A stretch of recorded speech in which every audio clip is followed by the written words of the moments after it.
राजस्थान की 200 विधानसभा की सीटों पर जो हजारों उम्मीदवारों में से एक 26-27 साल के लड़के ने अपनी तरफ पूरे राजस्थान का ध्यान आकर्षित किया है।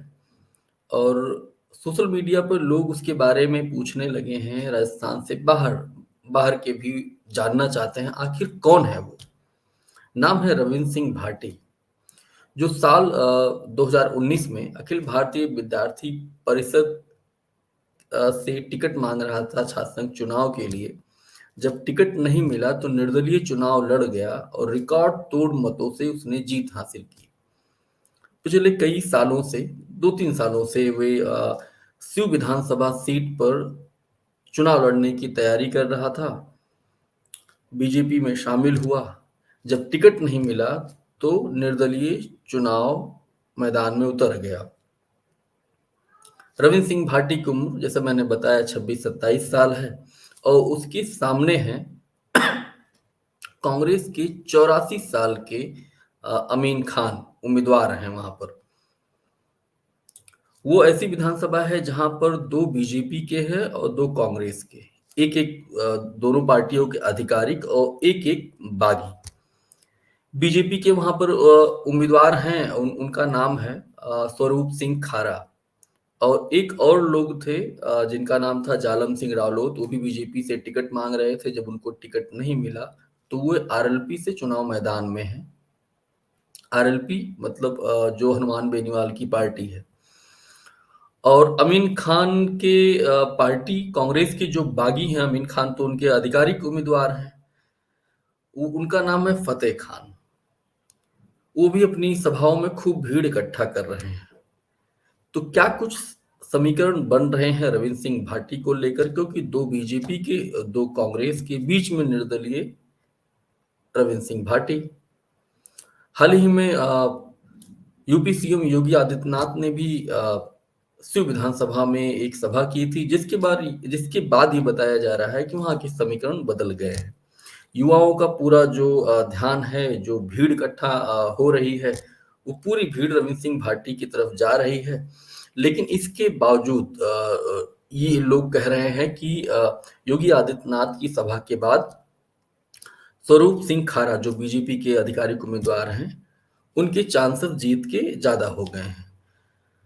तमाम सवालों पर सिउ विधानसभा, अरविंद सिंह भाटी, अमीन खान को लेकर तमाम सवालों पर बात करने के लिए हमारे साथ अभी जुड़ेंगे जैसलमेर से सुरेंद्र सिंह भाटी, जो कि सोशल एक्टिविस्ट हैं और वहाँ की एक आम आदमी है, सोशल एक्टिविस्ट हैं। वहाँ की सियासत पे थोड़ी उनकी नजर रहती है।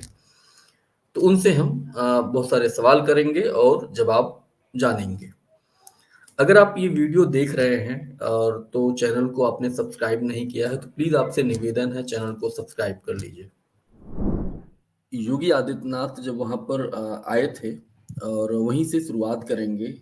क्या इसके बाद जी बाड़मेर के जो समीकरण हैं जो अलग अलग विधानसभाओं के, क्या वो बदल गए?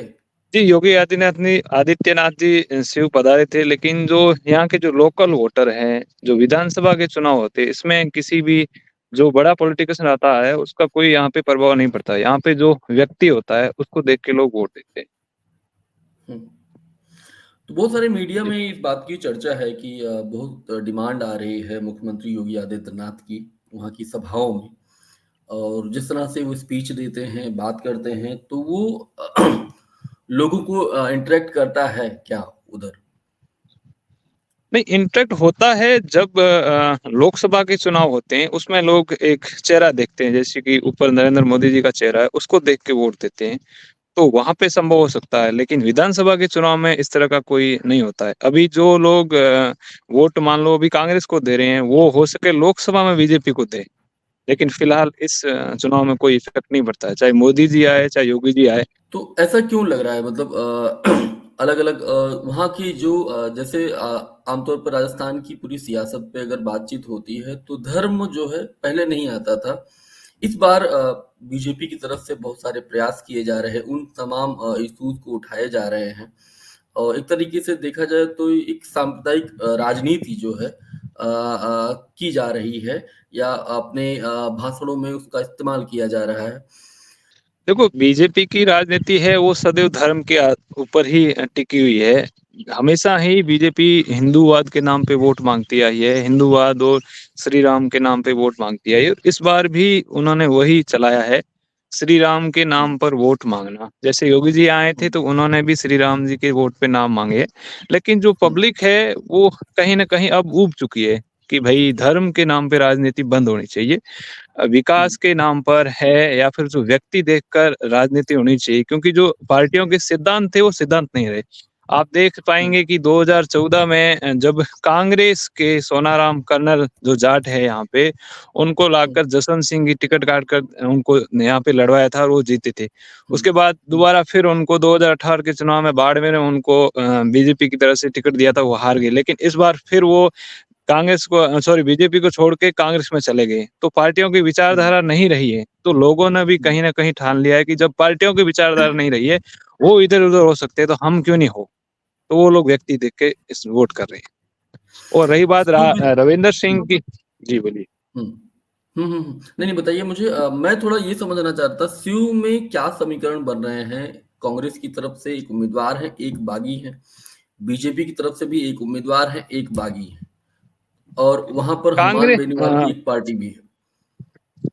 शिव में इस बार 5 व्यक्ति चुनाव लड़ रहे हैं। एक बीजेपी से कहने को बागी तो नहीं कह सकते, रविंद्र सिंह ने अभी 2 दिन पहले ही ज्वाइन की थी और उन्होंने एक शर्त पे ही ज्वाइन की थी कि मुझे टिकट मिलेगा तो ही मैं ज्वाइन करूंगा, और इसी शर्त पे ही ज्वाइन हुई थी। उसके बाद जब उनका टिकट काटा गया था तो उन्होंने अपना निर्दलीय चुनाव लड़ रहे हैं। और कांग्रेस के 3 बार के वहाँ के बाड़मेर के जिला अध्यक्ष रहे फतेह मोहम्मद है, उन्होंने भी बागी चुनाव लड़ रहे हैं। और पुराने भाजपा के नेता जालम सिंह जी, उनकी एन टिकट तय होने के बाद में एन वक्त पे टिकट काटी गई तो वो भी बागी बन के आरएलपी में चुनाव लड़ रहे हैं। 5 उम्मीदवार में से देखा जाए तो 4 उम्मीदवार तो लगभग अच्छे खासे लीड ले रहे हैं, लेकिन जालम सिंह कहें तो एक तरह से डमी कैंडिडेट है। वो ज्यादा से ज्यादा 7-8-10 हजार वोट ला सकते हैं। बाकी अभी की जो फिलहाल की टक्कर लग रही है, जिससे रविंदर सिंह की सीधी सीधी टक्कर जो फतेह मोहम्मद कांग्रेस के बागी है उनसे हो रही है। और 6 बार चुनाव जीते हुए अमीन खान वहां कांग्रेस से चुनाव लड़ रहे हैं, लेकिन जो मुस्लिम मुस्लिम जो वोट बैंक है उसमें कहीं ना कहीं जो फतेह मोहम्मद है उसकी जाति के वोट बैंक ज्यादा है। तो इस कारण लग रहा है कि उनकी जाति के वोट ज्यादा है, इस कारण वो अमीन खान से कहीं ज्यादा तकड़े पड़ रहे हैं। और रविंदर सिंह तो अभी की स्थिति में सबसे मजबूत कैंडिडेट माने जा रहे हैं। और जो बीजेपी के स्वरूप सिंह सिखारा है तो उनके पास जो मूल वोटर थे वो राजपूत वोट बैंक थी। तो कहीं ना कहीं रविंदर सिंह 75 से 80% राजपूतों की वोट बैंक ले जा रहे हैं, तो इस हिसाब से वो चौथे नंबर पे दिखाई दे रहे हैं। आरएसएस में जो मूल जो लोग जुड़े हुए हैं, हमेशा ज्यादातर इस क्षेत्र के राजपूत जुड़े हुए हैं। और राजपूत जो वोट बैंक है वो इस बार आरएसएस के पीछे ना होकर व्यक्ति के पीछे है। जहाँ पे जो युवा चेहरा रविंदर सिंह है उनमें युवाओं में भयंकर क्रेज है। तो इस वजह से राजपूतों का जो लगभग वोट बैंक है वो रविंदर सिंह को जा रही है। तो आरएसएस वाले कितनी भी कोशिश कर ले, हाँ कुछ मूल ओबीसी के वोटर थोड़े बहुत हैं, या फिर जो कर्मचारी वर्ग है पर्टिकुलरली किसी संगठन से जुड़ा हुआ है, या फिर किसी को किसी तरह के पद दिए हुए, वो वोट बैंक जरूर 10 से 15% आरएसएस ले जा सकता। उसके अलावा चाहे आरएसएस आए, चाहे योगी जी आए, चाहे यहाँ मोदी जी आए, कितनी भी सभाएं कर ले, यहाँ पे कोई भी फर्क पड़ने वाला नहीं। अमीन खान का भी बहुत ही इमोशनल एक स्पीच वायरल हुआ था। ये लगभग 19 तारीख को उन्होंने एक सभा की थी। क्या उससे भी मतदाताओं को फर्क पड़ेगा उनकी स्पीच से? क्योंकि जो उन्होंने बोला है कि अपनी शायद बचपन की जो बातें उनके साथ हुई थी, तो क्या उससे भी मुसलमान डाइवर्ट होगा? ये तो क्या होता है, जो अंत में नेता अपनी भावनात्मक सारी बातें बोलते हैं। वैसे अमीन खान अमूमन ऐसी बातें नहीं करते, लेकिन इस बार उन्होंने ऐसी कुछ बात कही है। तो ये पुरानी बातें हैं और उसमें मुझे नहीं लगता है कि वोटों में कोई असर पड़ेगा, क्योंकि लोग व्यक्ति देखते हैं, जाति देखते हैं। अब मुसलमानों में भी देखा जाए तो फतेह मोहम्मद की जाति के सबसे ज्यादा वोट है। उनकी 2 जातियां हैं, एक रहुमा और शमेजा, जिनके वोट करीब 40,000 है। तो वो दो आपस में एक दूसरे को भाई मानते हैं। और ये जो अमीन खान साहब है ये नोहड़ी जाति से आते हैं, तो कहीं ना कहीं उनके वोट ज्यादा हैं। तो वो कितनी भी भावनात्मक बातें कर ले, उन भावनात्मक बातों में वोटों का कन्वर्जन नहीं होना है। जो वोट जहाँ पड़ रहे हैं वही जाने।